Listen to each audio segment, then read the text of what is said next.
Para entender como esse tema é visto atualmente, ouvimos a opinião de algumas pessoas por meio de 2 perguntas. Agora estou aqui com o Arthur. E quero fazer uma pergunta para você. O que é saúde mental? Bom, saúde mental é quando a pessoa ela está bem consigo mesma e ela consegue vencer os desafios do dia a dia. Olá, eu estou aqui com o Ismael e eu gostaria de te perguntar o que você acha que é saúde mental. Para mim, saúde mental é uma pessoa que tem equilíbrio emocional e ela consegue lidar com as situações adversas. Agora, estou aqui com a Estela e gostaria de fazer uma pergunta para ela. O que vem à sua mente quando você ouve a palavra manicômio? Um lugar onde ficam as pessoas com problemas psicológicos. A saúde mental está na vida de todas as pessoas, influenciando a forma de como agimos, pensamos e nos relacionamos com o mundo. Ao longo dos anos, a maneira de tratarmos da saúde mental gerou muitas mudanças, principalmente na reforma psiquiátrica.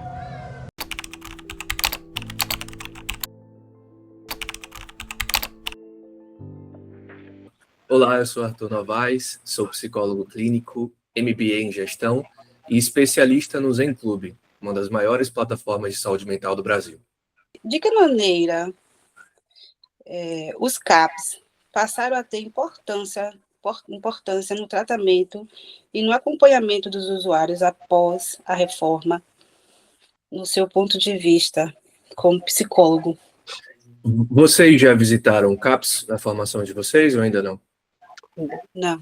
Não. Ainda não. Algum dia vocês vão visitar, eu imagino. Os CAPs são o Centro de Atenção Psicossocial e eu vejo eles como uma manifestação direta da rede de atenção psicossocial, que é o RAPS, né? Vocês devem ter ouvido falar desse termo. Uhum.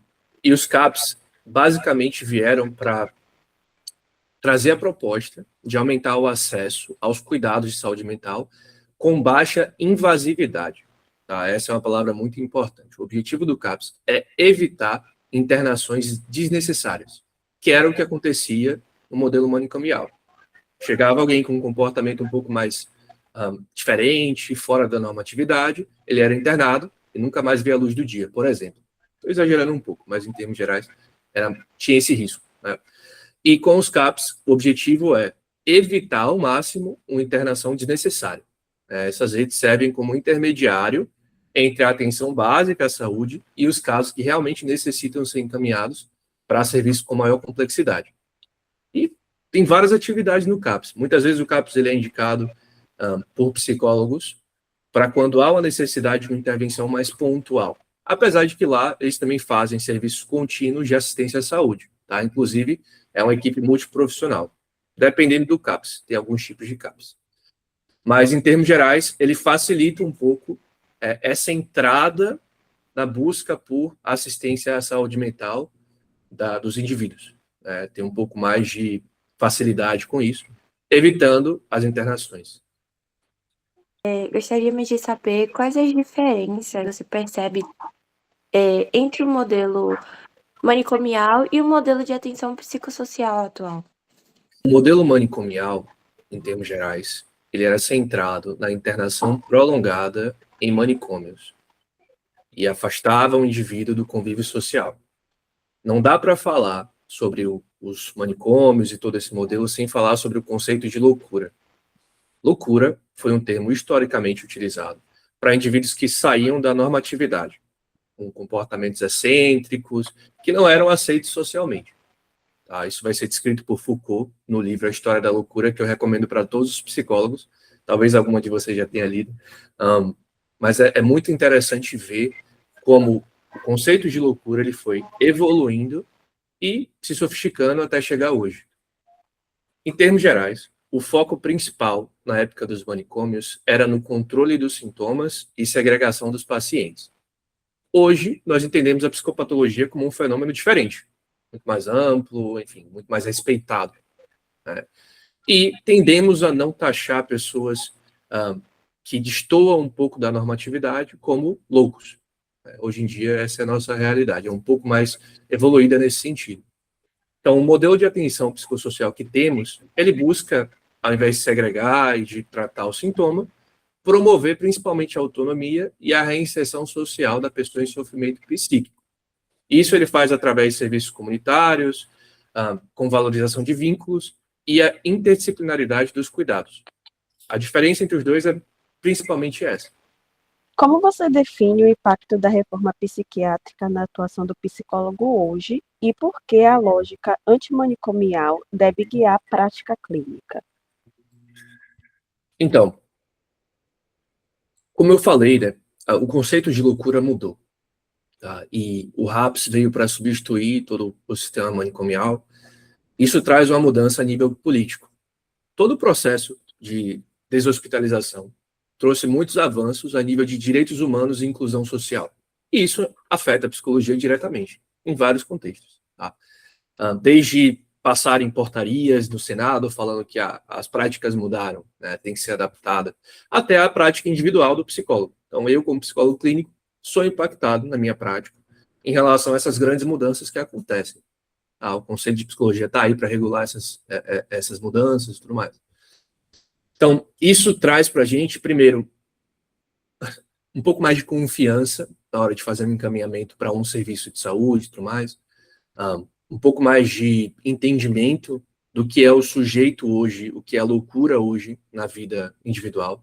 Essa palavra, inclusive, ela é um pouco pejorativa, eu estou usando aqui porque é o termo, é o termo histórico, mas a gente não usa mais essa terminologia, tem várias terminologias que caíram também, que a gente não utiliza mais, tá? Então, pessoas em sofrimento psíquico seria uma terminologia melhor do que loucura, tá? Faz muito mais sentido. Então, acaba impactando todos os níveis da psicologia e psiquiatria, tá? É uma reforma, é algo que muda, é uma ruptura no modelo que a gente fazia algo, e vai impactar todos os profissionais envolvidos. O que também acaba gerando desafios, tá? Para a psicologia e para a psiquiatria. Então, vai trazer a necessidade de ampliar os nossos serviços substitutivos ali para abarcar um bocado de gente que estava internado nesses manicômios e não tem para onde ir muitas vezes. Então, garantir esse suporte adequado, promover inserção social para esses indivíduos foi um desafio muito grande. Hoje está um pouco mais fácil, mas ainda assim, existem realidades em que você vai ver lugares ou então profissionais, políticas, que ainda se baseiam um pouco mais em perspectivas antigas sobre os indivíduos em sofrimento psíquico e sobre todo o funcionamento social. Então, cabe a nós também sinalizar que existe a necessidade de se atualizar e de enxergar com outros olhos o momento presente, né, em que a gente não vai segregar, excluir e tratar o sintoma, mas a gente vai reinserir em sociedade e tratar o indivíduo, sabe? Então, isso é algo que é necessário todos os psicólogos terem conhecimento e domínio. Como profissional psicólogo, qual seria o conselho que você daria para nós estudantes atualmente, futuros profissionais da psicologia? Não tem como não recomendar a leitura de alguns materiais, tá? Eu falei da história da loucura do Foucault, muito importante, necessário. Tem um livro aqui em cima, o DSM-5-TR. Ainda que vocês não gostem, tem que ter conhecimento. Vocês vão lidar com psiquiatra, vão lidar com profissionais de medicina, tá? Se você não tem algum conhecimento sobre psicopatologia, você é muito limitado como profissional. Então, vocês precisam ter conhecimento, tá, sobre isso. Porque, como a gente falou, hoje é tudo muito integrado. Poxa, eu faço reunião com um psiquiatra toda semana. Se eu não tiver o mínimo de ideia do que eles estão falando, eu sou um péssimo profissional, tá? Então, isso é um conselho muito necessário. Tem um livro chamado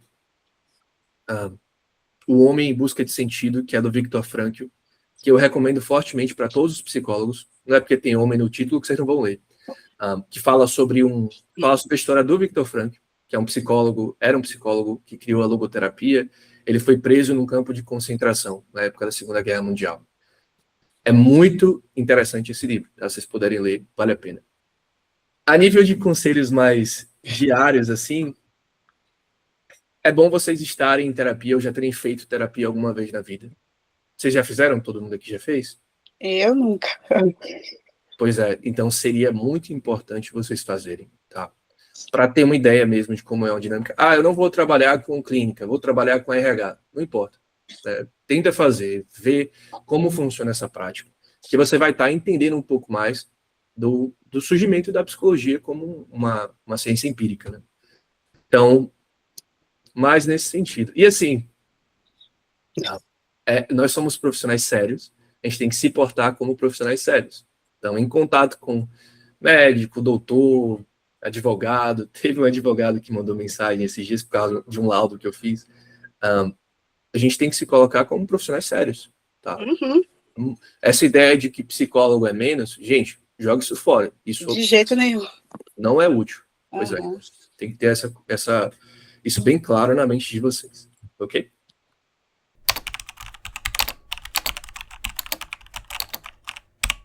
Clínica, atua mais ou menos não, já atua há 6 anos. Já saí da faculdade atuando. Na sua concepção, quais foram as principais mudanças trazidas pela reforma psiquiátrica no atendimento aos pacientes e de que maneira contribuiu para a humanização do cuidado com a saúde mental? É o processo de humanização, justamente quando o indivíduo deixa de ser visto apenas como um paciente e passa a ser reconhecido como um sujeito, como uma pessoa de voz ativa. Se lembra que eu falei do próprio tratamento, ele pode falar, ele traz com ele ali, né, marcas sobre o que ele, os sintomas, tudo isso. Então, esse cuidado com a liberdade, o fortalecimento do vínculo e o respeito da singularidade de cada pessoa são justamente isso que são os aspectos fundamentais para o processo, entendeu? Do atendimento, do acolhimento. Tudo isso vai trazer o paciente a se interessar até mais pelo tratamento. Quais são os principais desafios que você enxerga dos profissionais que atuam nessa área atualmente? Os principais desafios? Exato. Tem uma frase, só estou esquecendo quem foi o pensador. Isso é mal de psicólogo, viu? A gente vai achar uma frase, a gente vai achar um filme, a gente vai achar uma frase que a gente fez, vai criar uma página no Instagram, porque a gente quer colocar tudo para fora, quer colocar o conhecimento autônomo. Eu disse que se a gente pudesse, ficava com um papelzinho, faça terapia, porque conheça todas as teorias, domine todas as técnicas, mas ao tocar uma alma humana, que seja apenas uma outra alma humana. A gente só vai entender isso quando às vezes a gente tem que largar todas as ferramentas que a gente tem, tudo aquilo que a gente aprende na faculdade e olhar com o coração. Sentar no chão quando tiver que sentar no chão do paciente.